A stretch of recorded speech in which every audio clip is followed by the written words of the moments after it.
Assalamualaikum warahmatullahi wabarakatuh. Alhamdulillah liwahidil atiyah. Wassalatu wassalamu ala khairil bariyah wa ala alihi wa sahbihi zawil nufuziz zakiyah. Asyhadu an la ilaha illallah wahdahu la syarika lah wa asyhadu anna Muhammadan abduhu wa rasuluhu la nabiyya ba'dah. Subhanaka la ilma lana illa ma 'allamtana innaka antal alimul hakim. Rabbi shrah li sadri wa yassir li amri wahlul 'uqdatam min lisani yafqahu qawli. Yang saya muliakan para alim ulama, tokoh masyarakat, para orang tua kami semua yang hadir di majlis yang mulia ini, kaum muslimin, kaum muslimat, para jamaah Masjid Asy-Syakirin. Pada Rabu Maghrib ini selalu kita rutinkan wirid mengkaji tentang hal-hal yang berkaitan dengan agama Islam. Mudah-mudahan kehadiran kita ini menambah bekal amal ibadah kita, dicatat oleh Allah sebagai sebuah kebaikan insyaallah nantinya. Bersyukur alhamdulillahirabbil alamin. Kita bersyukur kepada Allah dalam seluruh aspek kehidupan kita. Setidaknya syukur itu dari diri kita itu ada 3 bagian. Bersyukur dengan lisan, itu semua orang bisa ya. Bersyukur dengan lisan, alhamdulillah, siapapun bisa. Kemudian bersyukur dengan bil iman, menyangkut tentang hati. Ini menunjukkan rasa berterima kasih kita kepada Allah. Bersyukur dengan hati. Banyak orang bisa bersyukur dengan lisan, tapi dia tidak bisa bersyukur dengan hatinya. Apa contohnya? Suatu sisi dia mengucapkan alhamdulillahirabbil alamin, tapi hatinya tidak bisa menerima takdir yang Allah berikan. Maka orang yang bersyukur dengan hati, dalam dirinya hilang sifat mengeluh. Dia selalu menganggap apapun yang Allah turunkan kepadanya merupakan takdir yang terbaik untuk dia, apapun itu. Nah, itulah orang yang bersyukur dengan hati. Lisanan zakiran wa qalban khashi'an. Lisan yang selalu bersyukur, berzikir kepada Allah harus diikuti oleh hati yang khusyuk, yang betul-betul menerima apapun yang diberikan oleh Allah Subhanahu wa ta'ala. Maka muncul syukur yang ketiga, wa nashkuru bil arkan. Kita bersyukur dengan seluruh aspek anggota tubuh yang Allah ciptakan dalam diri kita. Ya, banyak orang yang bersyukur mengucapkan alhamdulillah tapi auratnya terbuka. Itu namanya main-main. Kenapa main-main? Mulut memuji Allah, tubuh ingkar kepada Allah. Belum cukup. Ada orang yang dapat nikmat besar, alhamdulillah saya dapat nikmat besar, sementara nikmat itu dihasilkan dari yang syubhat atau setidaknya bercampur dengan riba. Berarti itu kita main-main, mempermainkan Allah. Kita bersyukur padahal apa yang kita lakukan maksiat kepada Allah. Itu percuma juga. Maka aspek syukur itu harus penuh 3 kategori ini. Bersyukur dengan lisan, alhamdulillah. Bersyukur dengan hati, merasa cukup terhadap pemberian Allah. Bersyukur dengan anggota, dengan sikap, seluruh perbuatan kita bernilai ibadah kepada Allah Subhanahu wa ta'ala. Barulah ini syukur yang sempurna. Ya, banyak hal ini. Ya. Ketika mengucapkan alhamdulillah, ternyata perbuatannya tidak sama dengan apa yang dia ucapkan. Jadi syukur seperti ini tidak diterima oleh Allah Subhanahu wa taala. Makanya Allah katakan, la in syakartum la azidannakum wa la in kafartum inna azabi lasyadid. Andai engkau bersyukur, maka akan Allah tambah nikmat syukur tadi. Berarti Pak, kalau kita rajin bersyukur dengan aspek yang 3 tadi, lisan juga, perbuatan juga, hati juga, yang datang itu apa? Keberkahan. Keberkahan itu tidak bisa dibeli, Pak. Banyak orang yang kaya raya, materinya berlimpah, tapi dia tidak mendapatkan kebahagiaan. Kenapa? Syukurnya kurang. Ya? Banyak yang orang yang hidupnya sederhana, pas-pasan lah hidupnya, tapi luar biasa nikmat dalam kehidupannya, dia sangat bahagia. Kenapa? Maka kategori kebahagiaan seseorang itu akan tercipta tergantung iman hatinya bersyukur kepada Allah. Maka ini yang ditengok oleh Ibrahim bin Adham ketika dia main-main ke pasar Irak, Basrah.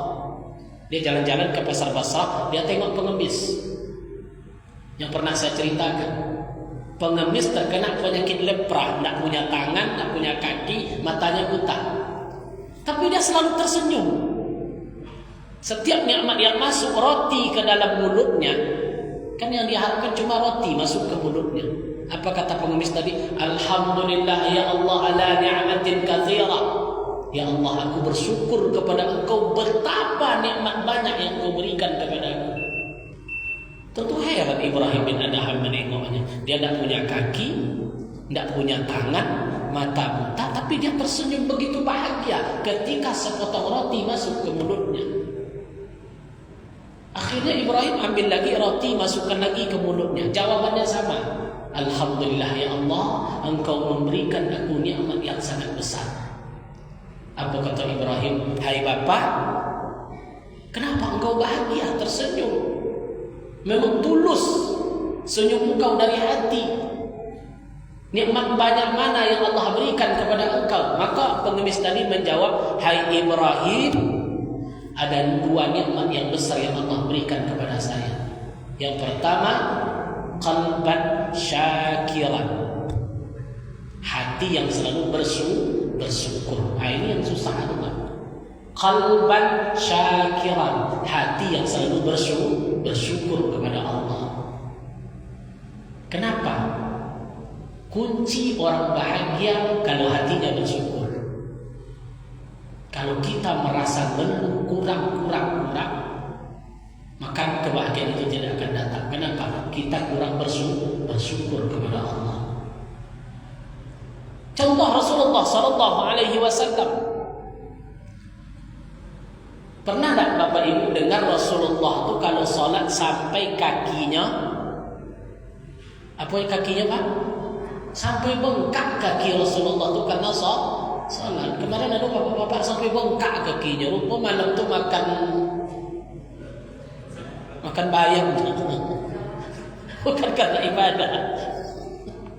Sampai bengkak kaki Rasulullah. Akhirnya apa kata Aisyah? Ya Rasulullah, bukankah engkau orang yang sudah dijamin masuk surga? Karena Rasul sudah dijamin pasti masuk surga. Jawab Nabi apa ketika itu? Hai Aisyah, ya Umairah, bukankah aku ini apa yang aku lakukan untuk menunjukkan rasa syukur kepada Allah? Makanya dalam ibadah itu Pak, wujud syukur, bukan wujud harapan terhadap surga dan neraka. Maka para ulama mengatakan tidak boleh kita berniat ibadah itu untuk surga, enggak terbayar. Ada yang lebih di atas itu, menunjukkan rasa syukur. Makanya kita beribadah kepada Allah. Harapannya apa? Ridha. Allahumma inni as'aluka ridha. Ya Allah, yang aku harapkan adalah keridhaan Engkau, bukan yang lain.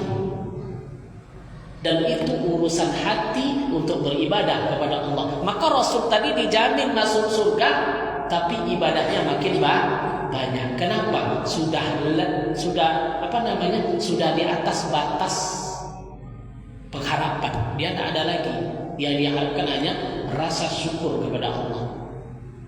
Kalau kita kan masih ada timbal balik segala macam, ya, ngasih saja sama orang kadang-kadang kita berpikir, ngasih tetangga ini, ngasih tetangga, kok saya terus yang ngasih, dia tidak pernah ngasih saya. Muncul seperti itu sifatnya, karena masih berpikir timbal balik.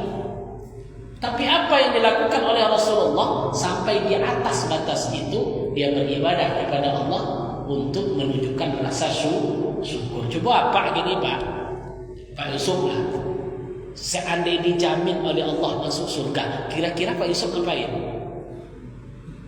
Tidak perlu sholat lah. Karena sudah dijamin. Makanya Pak tidak dijamin Pak. Makanya kita tidak dijamin.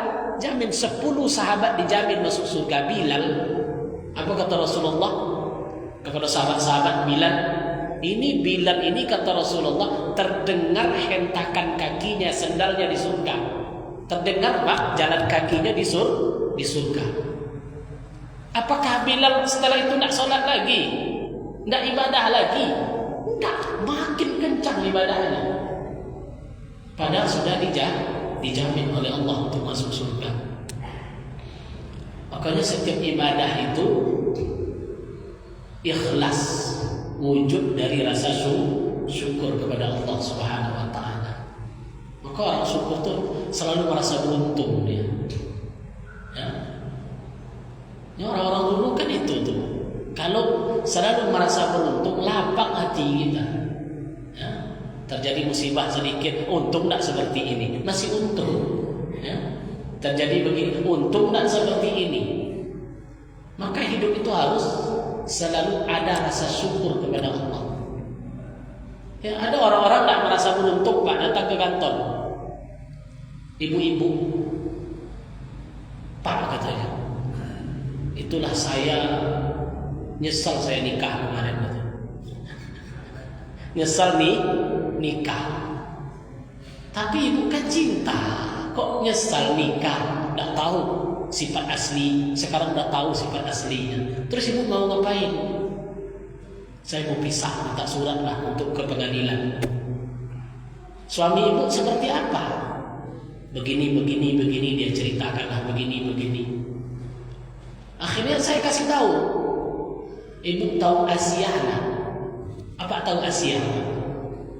Wanita mulia di sisi Allah. Asyah itu termasuk wanita yang mulia di samping Maryam, Khadijah, Fatimah, ini wanita-wanita surga. Termasuk Asyah yang menyelamatkan Fir'aun daripada dibunuh oleh, yang menyelamatkan Musa dari dibunuh oleh Fir'aun. Kan panjang ceritanya tuh. Hanyut di sungai Nil diselamatkan oleh Asyah. Tadi Allah takdirkan. Asyah ini wanita baik, solehah, cantik. Akhirnya Fir'aun menikahi Asyah. Tidak bisa menolak. Karena Fir'aun itu semua-muanya dia bisa. Asyah itu suaminya siapa? Fir'aun. Maka saya bilang aja ke ibu tuh, suami ibu seperti apa? Ibu tahu Asyah? Tahu. Siapa suami Asyah? Siapa suami Siti Asyah? Fir'aun. Saya tanya ibu tuh, Bu, suami ibu ada tak seperti Fir'aun? Pulang dia lagi, tidak jadi. Itulah di kantor kuat itu macam-macam kan. Jadi orang berpikir di kantor kuat itu nikah, enggak. Banyak kadang-kadang konfliknya lagi yang datang. Ya, orang konsultasi ini segala macam. Jadi kenapa tidak bersyukur? Orang yang bersyukur muncul sifat sabar. Ketika kita sabar, akan Allah berikan yang terbaik untuk kita. Janji Allah tu la in syakartum la azidannakum. Ketika kalian bersyukur kata Allah, maka akan Allah berikan tambahan terhadap nikmat tadi. Jadi seluruh ibadah yang kita lakukan itu adalah wujud asyukru bil arkan namanya. Kan asyukru bil lisan, asyukru bil iman bil qalb, Asyukru bil arkan. Bersyukur dengan lidah gampang, alhamdulillah ya Allah. Bersyukur dengan hati, merasa apa yang diberikan Allah itu cukup. Ini nikmat semuanya. Tidak berprasangka buruk terhadap Allah. Asyukru bil arkan, bersyukur dengan seluruh anggota kita, setiap apapun yang kita lakukan bernilai ibadah. Ya, kan lucu nanti dikasih alhamdulillah tapi jilbabnya terbuka. Apa kabar? Alhamdulillah. Banyak orang seperti itu, Pak, mengucapkan rasa syukur alhamdulillah dengan lisan tapi tidak bersyukur bil arkan. Ya, terbuka. Kan ngomong alhamdulillah gampang, banyak yang mengucapkan. Tapi berapa banyak orang yang mengucapkan alhamdulillah itu tidak sampai kepada Allah. Kenapa? Diiringi dengan maksiat. Karena nggak seimbang tiga-tiganya. Maka itu yang kita perbaiki. Bapak Ibu rahimahumullah, kita buka kaji sedikit ini, menyelesaikan tentang bab yang berkaitan dengan sholat Jumat yang kemarin. Sholat Jumat sudah selesai, masuk kepada hal-hal yang berkaitan dengan khutbah Jumat. Jadi nanti kalau ada khatib yang khutbah, jangan cepat protes. Paham dulu kita seperti apa khutbah itu menurut syariah. Arkanul khutbah, rukun khutbah, dan syarat khutbah Jumat khamsatun, ada 5. Jadi rukun khutbah itu ada 5. Yang pertama, hamdulillahi ta'ala, mengucapkan rasa puji. Makanya setiap khatib alhamdulillah, dan itu saja cukup. Alhamdulillah sekurang-kurangnya. Wasaniha, yang kedua, salatun ala nabi sallallahu alaihi wasallam. Rukun khutbah yang kedua, mengucapkan salawat. Jadi kalau khatib tu alhamdulillah wassalatu wassalamu ala rasulillah, itu sudah cukup. Pernah di kampung saya, dia orang tu protes, Pak. Itu nak sah khutbahnya ulang lagi. Kenapa? Khatib nak baca salawat. Dia memang nak baca salawat, tapi dia baca alhamdulillah wassalatu wassalam. Salawat nak tu, Pak? Wassalatu wassalamu ala rasulillah. Udah salawat. Amma ba'du tapi tak dibacanya Allahumma sholli ala Muhammadnya. Pernah kejadian seperti itu. Dia mengira salawat itu hanya Allahumma sholli ala Muhammad. Dan saya juga termasuk orang yang protes dulu ketika Menteri Agama sekarang Nasaruddin Umar, pernah saya sholat di Masjid Atin Taman Mini kan. Kebetulan dia khutbah. Singkat saja. Saya berpikir kok nggak dibaca Allahumma sholli ala Muhammad. Rupanya sudah ada di wassalatu wassalamu ala Rasulillah. Sudah ada di situ. Alhamdulillah wassalatu ala Rasulillah. Sudah bisa itu. Alhamdulillah asykurulillah. Khutbahnya sudah cukup. Berarti sudah 2 rukun di situ. Memuji Allah sama bersolawat. Yang afdal tentu salawatnya. Allahumma sholli ala Muhammad atau Ahmad atau Rasul atau Nabi. Allahumma sholli ala Muhammad warham Muhammad fala yakfa. Jadi harus kalau salim enggak masuk dia, memang harus sholli dia, Pak. Allahumma sallim ala Muhammad itu belum. Dia memang harus sholli, salawat. Wa antaqumu lahu dzikru yurju ilaihi dhamir. Maka alhamdulillah wassalatu wassalamu ala rasulillah. Wa tsalisuha, rukun yang ketiga, wasiyatun bitaqwallah. Wasiat. Apa bunyi wasiatnya, Pak? Ittaqullah. Ada masuk itu. Wala yata'ayyanu lafzuha wala taqwiluha bal yakfi atiullah. Sudah masuk itu. Alhamdulillahirabbil alamin. Wassalatu wassalamu ala rasulillahi ajma'in wa ala alihi wa sahbihi rasulillahi ajma'in. atiullah wa atiur rasul, sudah bisa. Ittaqullaha haqqa tuqatih, sudah bisa.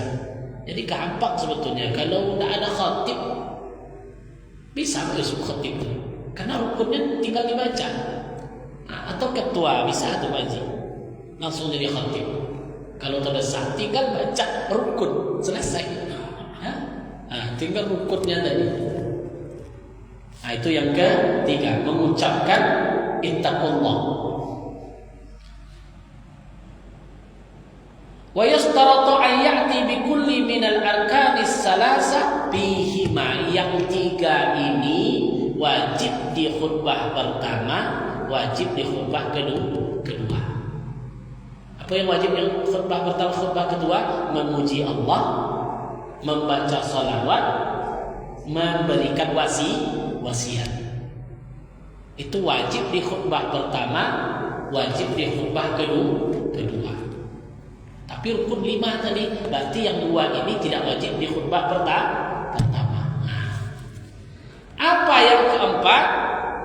Qiraati ayatil Quran, membaca sedikit ayat Al-Quran. Makanya faqala Allah Ta'ala fil Qur'anil Karim, itu mesti dibaca.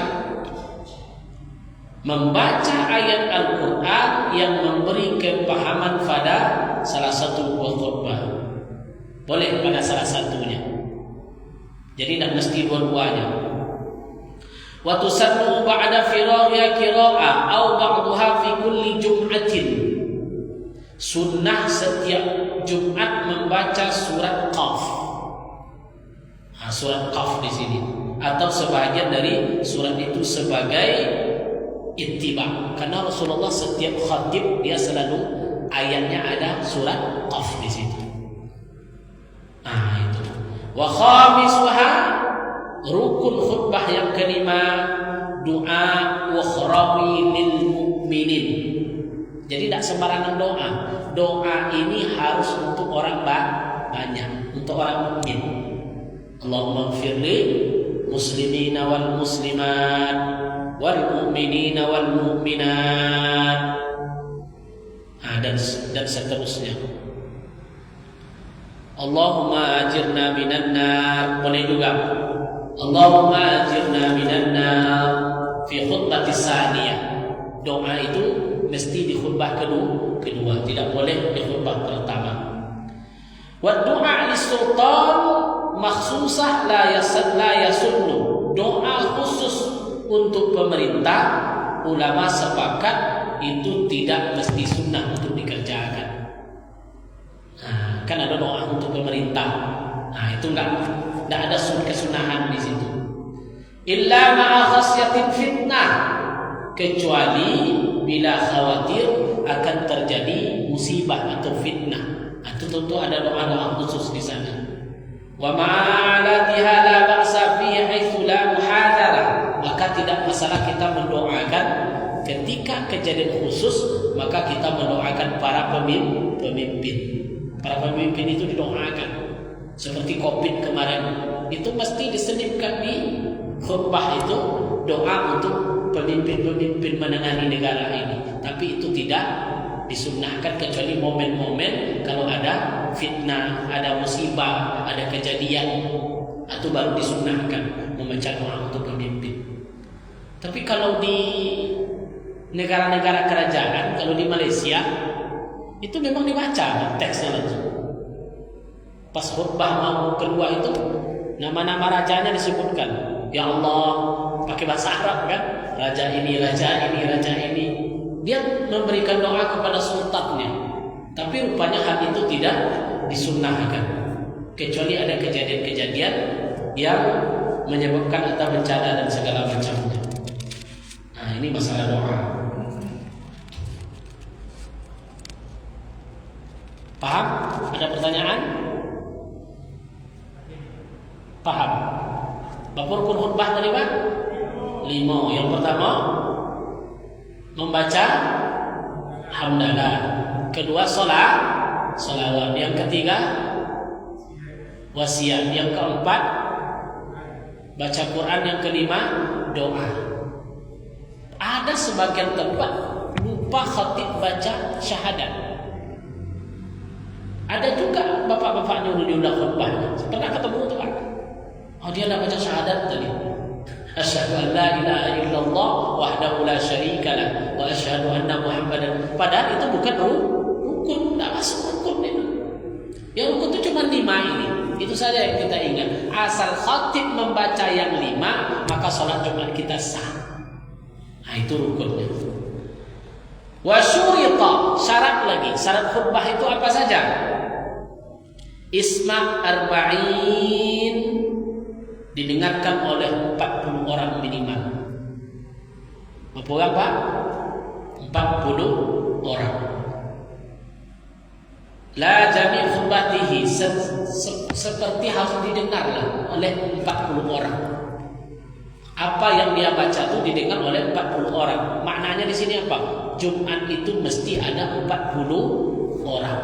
Sesuai dengan syarat Jumat kemarin. 40 orang mukimin.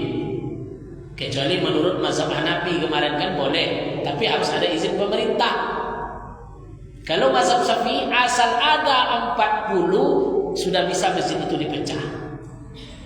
Tapi kalau mazhab Hanafi kemarin boleh sholat itu kurang dari 40 dengan syarat ada izin sultan, ada izin pemerintah. Kalau di sini boleh tak kita buat sholat Jumat baru di situ? Boleh, asal ada izin lurah, izin RT RW, termasuk mendirikan masjid.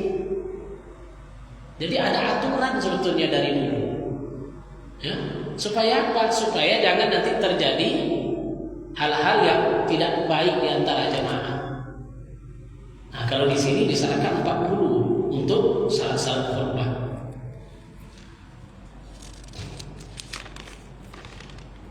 Wa syarita fihi ma arabiyyatun. Syarat khutbah lagi wajib bahasa Arab. Nah, wajib bahasa Arab.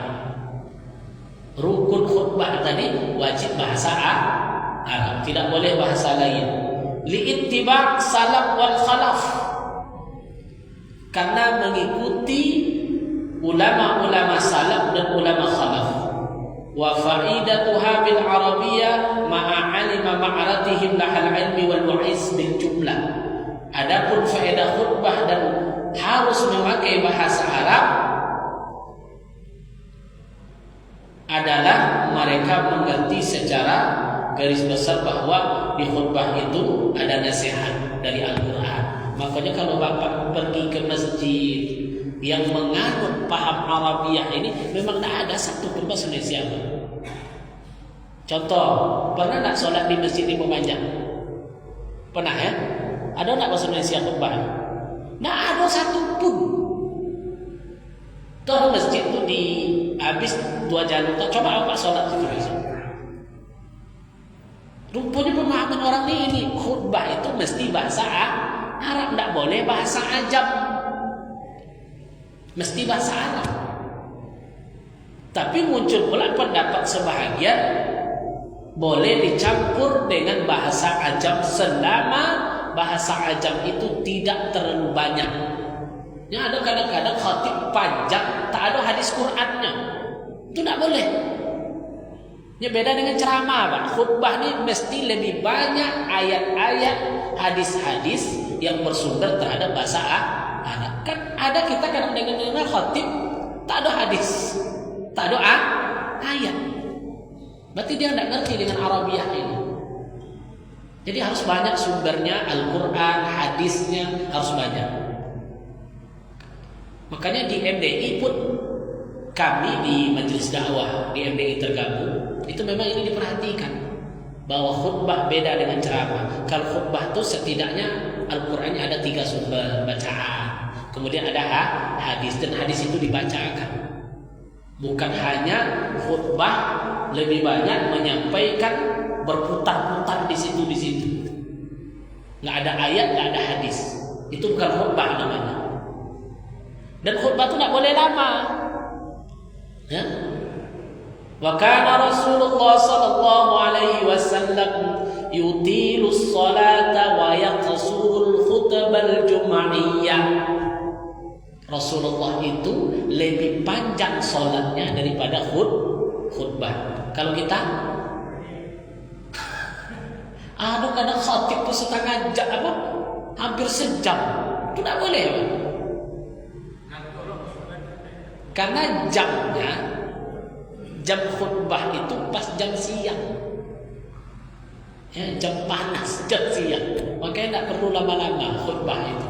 Sebentar saja, asal sampai wasiatnya, sampai pesannya sudah. Nah, harus bahasa Arab. Syarat yang ketiga qiyam. Syarat khutbah yang ketiga itu wajib berdiri, tidak boleh duduk. Ada khatib duduk besok tidak boleh, dia mesti berdiri. Nah, qiyam.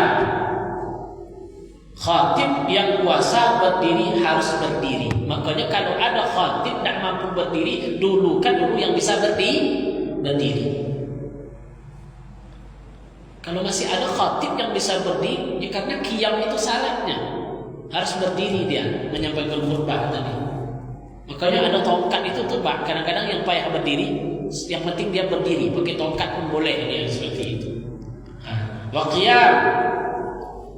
Yang ketiga, khatib itu mesti berdiri dia.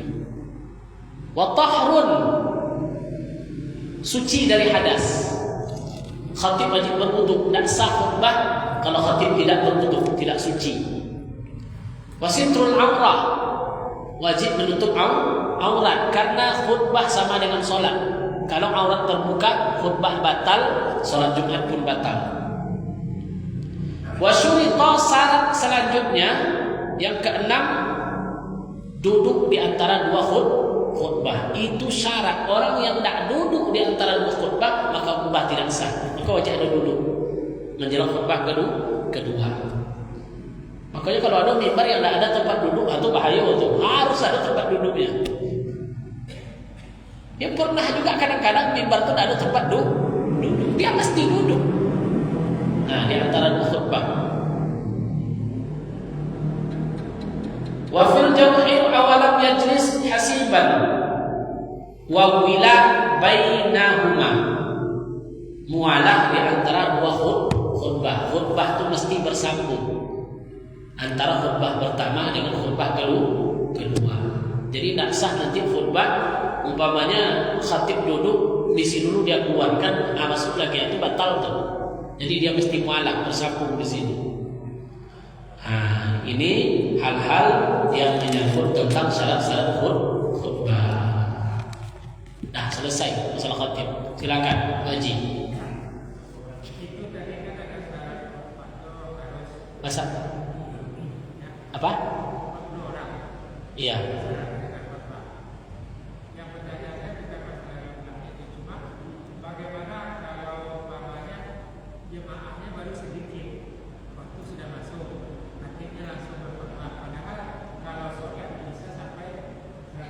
Iya. Sudah sah. Karena sifat di sini bukan jami'ul khutbah, bukan seluruh khutbah. Setidaknya khutbah itu ada didengar oleh 40 jemaah. Situ saja, bukan seluruhan. Enggak dari awal. Di sini urfan sedikit saja. Rentetan dari khutbah ini sampai ke 40 orang itu saja. Iya, saya pernah. Saya di Atin yang dia apa? Si Gubuk. Saya kan khatib di situ. Pas naik baru 10 orang. Aku bocah. Habis menjelang khutbah kedua, udah hampir 80 orang. Karena orang itu memang menunggu khatib dari luar banyak. Ada kedengaran baru dia masuk. Orang-orang yang nyari itu Pak telur ayam. Kan yang pertama unta, habis itu sapi, habis sapi kambing, habis kambing ayam, habis ayam telur ayam itu kan terakhir datang. Jadi kalau gitu lagu bersyarat. Di sini disebutkan tidaklah jami', bukan seluruhnya. Setidaknya khutbah itu didengar oleh 40 jamaah, bukan keseluruhan khutbah di sini. Nah, setidaknya yang disebut dengan 40 di sini tidak keseluruhannya. Nah, tidak keseluruhan di sini disebutkan. Tis'a anka la jami'an khutbatihi, ada di sini. Dia mendengarkan khutbah tidak mesti seluruh khutbah yang disampaikan. Artinya kalau terdengar azan sedikit sudah sampai itu. Nah, apa ya? Ini Ustaz. Yang salah satu makbul doa itu salah satu di antara dua khutbah. Ya. Betul. Ya. Iya. Kenapa? Ini pesan saja. Kenapa doa itu malah selalu di ujung? Kenapa tidak di akhir? Kenapa doa Ustaz Khatib itu? Kenapa dia tidak di antara dua khutbah yang dia doa?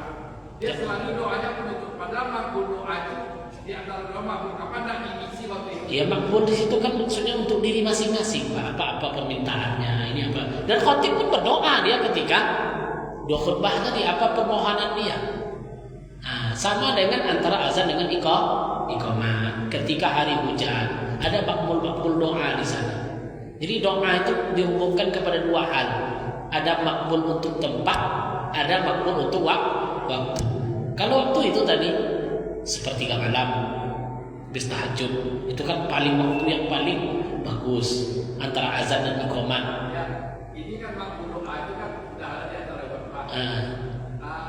Apakah salah imam kalau dia taruh doa di antara dua khutbah? Kenapa tidak waktu itu kena itu makbul doa? Imam maksudnya? Karena makbul doa itu di antara dua khutbah. Kenapa imam tidak taruh doa itu di antara khutbah pertama, doa baru khutbah kedua? Bukan makbul doa. Ini teknis khatib. Tidak mungkin di antara dua khutbah dia membesarkan doanya. Kalau doa nanti antara dua khutbah, tidak dua khutbah namanya lagi. Tidak dibagi dia, berarti khutbah itu satu. Sementara tertib khutbah itu kan wajib dua.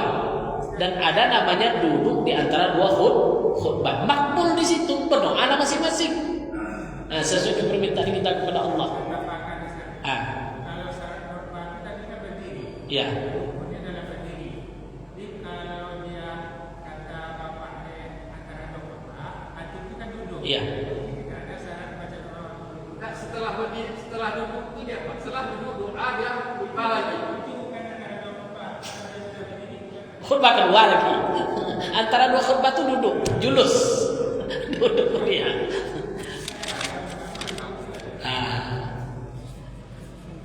Terus habis waktu.